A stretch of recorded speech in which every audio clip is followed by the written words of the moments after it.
सभी को जय श्री कृष्णा, राधे राधे। तो आज फिर सुनाते हैं लड्डू गोपाल की एक सत्य घटना, जिसको सुनकर आपके मन में भी लड्डू गोपाल के प्रति श्रद्धा भक्ति भाव और बढ़ जाएगी।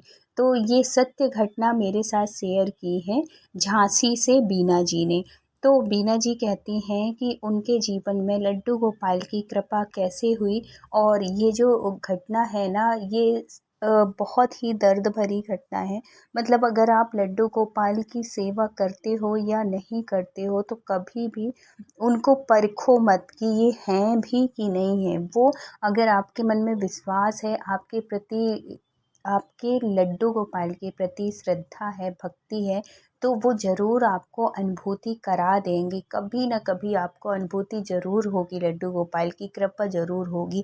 तो उनको कभी भी परखना नहीं चाहिए। तो ये जो सत्य घटना है जो बीना जी ने बताया है, कुछ उनके साथ ऐसे घटी है, तो बहुत ही दर्द भरी है, मर्मस्पर्शी है। तो आप इसको सुनिए, और अगर आपको ये सत्य घटनाएं अच्छी लगती है तो प्लीज़ लाइक कर दिया करिए। चैनल में न्यू है तो प्लीज़ सब्सक्राइब कर लीजिएगा। तो बीना जी कहती हैं कि मेरे घर में लड्डू गोपाल हैं, बड़े प्यारे से लड्डू गोपाल हैं, मतलब जो एक मीडियम वाला साइज़ होता है ना, वो वाला साइज़ है। तो और उनके साथ में एक छोटे से भी लड्डू गोपाल हैं, एक बीच वाले और एक बहुत छोटे से प्यारे से लड्डू गोपाल हैं। तो क्या कहती हैं बीना जी कहती हैं कि एक बार की मैं आपको, वैसे तो मेरे लड्डू गोपाल बहुत कृपालु, बहुत दयालु हैं, वो अपनी अनुभूति बीच बीच में कराते रहते हैं, उनकी कृपा होती रहती है। लेकिन एक बार की मैं बात बताती हूँ जो मेरे साथ घटना घटी थी। तो ये तब की बात है जब मेरे पास छोटे वाले लड्डू गोपाल थे और बड़े वाले नहीं थे, तब की बात है। तो एक बार क्या हुआ कि मेरे घर में, मतलब मैं रहती हूँ और मेरी देवरानी रहती है, हम दोनों साथ में रहते हैं। तो क्या हुआ था कि जब ये लड्डू गोपाल जो थे, तो इनका मतलब जो रूटीन होता है सुबह से लेके रात तक का, मैं वैसे ही करती थी जैसे एक बच्चे की सेवा करते हैं हम, वैसे ही टाइम टाइम से उनको भोग लगाना, फिर दोपहर में, फिर शाम को, ऐसे मतलब कुछ भी घर में मेरे आता था खाने पीने का, तो सबसे पहले मैं लड्डू गोपाल को ही भोग लगाती थी, फिर मैं सबको देती थी। तो एक बार क्या हुआ कि जैसे सुबह हुई, नाश्ता बना, तो मेरे मन में अचानक ऐसे आया, तो अचानक ऐसे कैसे आ गया कि ये लड्डू गोपाल ही चाहते थे कि मुझे ये चाहिए। तो मैंने बनाया था, खिचड़ी बनाई दोपहर, मतलब नाश्ता बन गया था, उसके बाद पता नहीं मेरे बार बार मन में ऐसे क्यों आ रहा था कि जैसे लड्डू गोपाल को खिचड़ी चाहिए है, उसको खिचड़ी का मन कर रहा है खाने का, ऐसे बार बार मेरा मन कर रहा था। तो मैंने बना दिया। अब क्या होता है कि देवरानी आई बनाने के लिए, तो उसने बोला कि दीदी मुझे कुछ बनाना है, कुछ बनाना रहा होगा। तो मैंने उससे बोला, देवरानी का नाम था कविता था, तो मैंने बोला कि कविता रुक जा, मैं थोड़ी सा लड्डू गोपाल के लिए बस थोड़ी सी खिचड़ी बना दूँ और फिर बाद में तुम बना लेना। तो उसको गुस्सा आ गया, उसने बोला कि जब देखो तब आप यही कहती रहती हो, कभी कुछ लड्डू गोपाल को ये बनाना है, लड्डू गोपाल को ये बनाना है। और वो ऐसे मतलब बोलती हुई चली गई।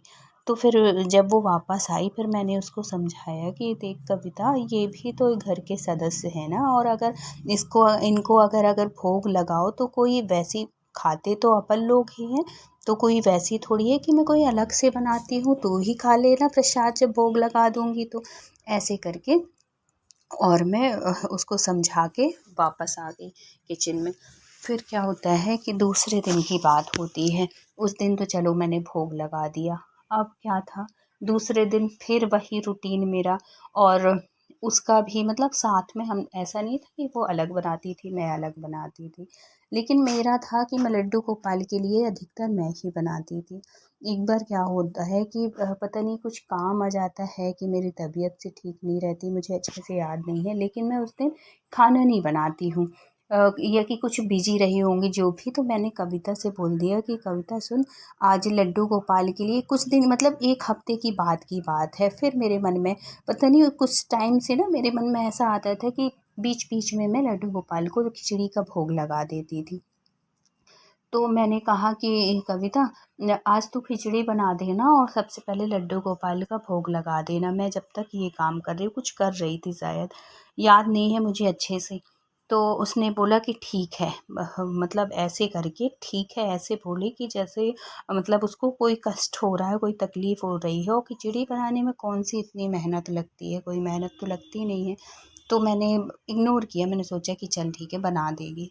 अब क्या था, मैंने तो सपने में भी नहीं सोचा था कि ये कविता के हाँ, मतलब इतना इसको बुरा लगेगा, और है तो थोड़ी सी खिचड़ी बनाने में इसको इतनी मेहनत लगेगी। इसने क्या किया कि इसने सोचा अपने मन में कि देखती हूँ इनके लड्डू गोपाल में कितना वो है, कितना सत्य है। और मतलब उनको परखने के लिए, उनके वो करने के लिए कि ये हैं भी कि नहीं। ये दीदी जब देखो तब मतलब लड्डू गोपाल करती रहती हैं, तो इनमें है भी कुछ असर है, मतलब उनको भगवान को परखने के लिए, लड्डू गोपाल को।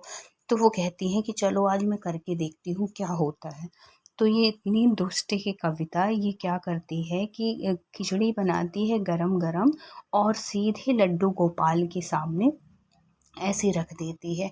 मतलब उसको ठंडा नहीं करती है, कुछ भी नहीं करती है, खौलती हुई खिचड़ी उसमें तड़का लगा के जैसे भी करके बनाई हो और उनके सामने रख देती है। भाप निकलती खिचड़ी, और है तो गरम-गरम उनके मुँह में ऐसे चम्मच से लेके खिला देती है। उसके मन में ये रहता है कि अगर इनमें थोड़ी-सा भी वो होगा, मानती होंगी दीदी, या इनके अंदर भी थोड़ी सत्य होगा, तो कुछ असर तो ज़रूर होगा, ये सोचने के लिए। और अगर ये मूर्ति ही होंगी पत्थर की, तो इनमें कुछ नहीं होगा, ये परखने के लिए उसने ऐसा करती है।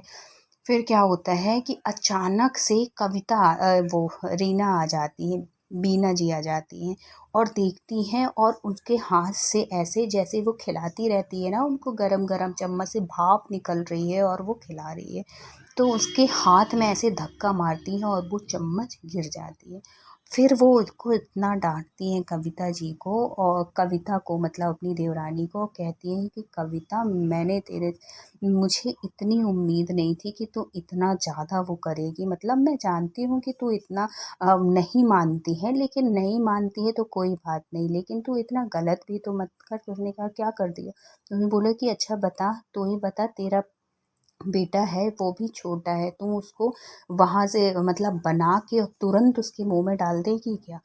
तो वो बोलती तो बच्चे में और इनमें बहुत अंतर है। तो वो बोलती हैं, बीना जी बोलती हैं, क्या अंतर है?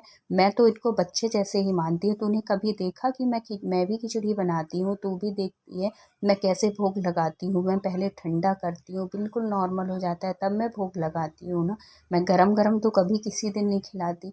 और फिर बाद में जल्दी से उनको, लड्डू गोपाल को उठाती हैं, उनको अच्छे से मुँह वूँह साफ करती है। उनके मतलब उनके मन में ये रहता है कि मेरा लड्डू जल गया होगा।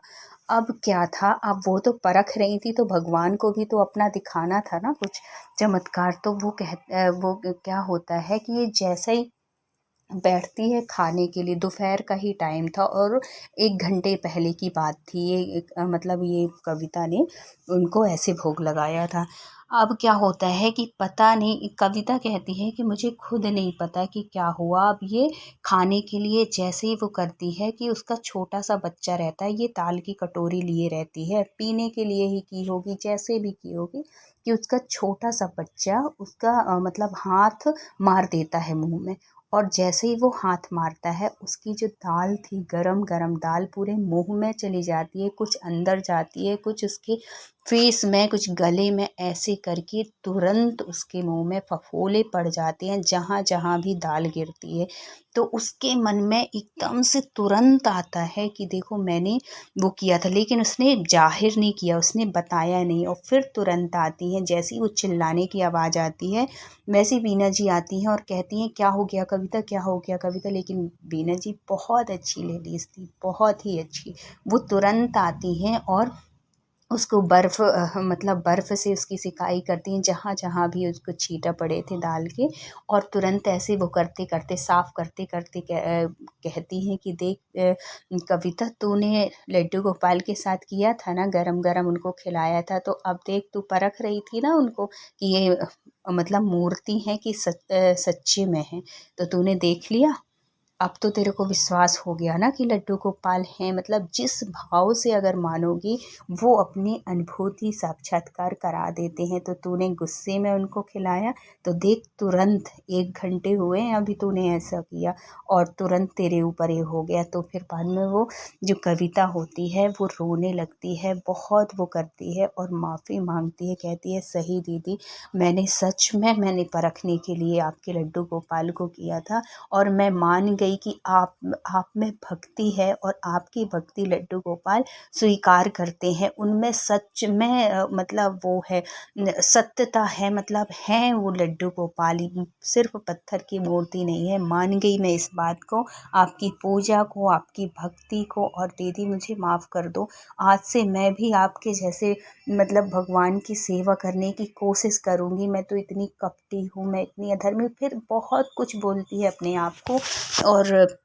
बीना जी से भी माफ़ी मांगती है और लड्डू गोपाल के पास भी सच्चे दिल से सच में उसको इस बात का रियलाइज़ हो जाता है कि मैंने गलती की और माफ़ी मांगती है लड्डू गोपाल से, बहुत माफ़ी मांगती है कि लड्डू गोपाल मैंने सच में आपको परखने के लिए किया था और आपने अपना सत्यता दिखा दी और मुझे इस बात की अनुभूति करा दी कि हाँ मैं हूँ, तो मुझे माफ़ कर दो। आज के बाद ये गलती कभी नहीं होगी और मैं भी बीना दीदी के जैसे ही आपकी सेवा करने की कोशिश करूँगी। तो फिर बाद में क्या होता है कि कविता भी बहुत अच्छे से लड्डू गोपाल की सेवा करने लगती है और फिर कुछ साल के बाद ये दोनों मतलब देवरानी जेठानी वैसे बीना जी बहुत अच्छी थी, इसको कविता को हमेशा अपने बहन के जैसे मानती थी।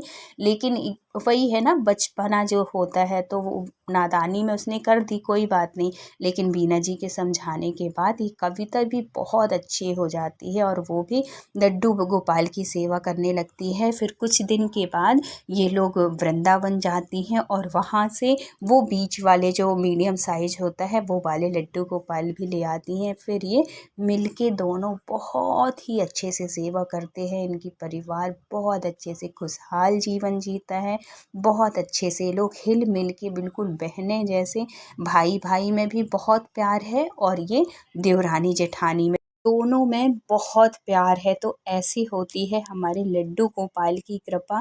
लड्डू गोपाल सबके ऊपर ऐसी कृपा अपनी बनाए रहें, सबका परिवार खुशहाल हो और रिश्तों में बहुत प्यार हो और भक्ति भी सबके परिवार में बढ़ती रहे, यही प्रार्थना करते हैं लड्डू गोपाल से। तो अगर वीडियो अच्छा लगा हो तो please like share and subscribe करिएगा। मिलते हैं किसी नेक्स्ट सत्य घटना के साथ, जब तक अपना ख्याल रखिए, अपनों का ख्याल रखिए। Thank you so much full watch करने के लिए। राधे राधे।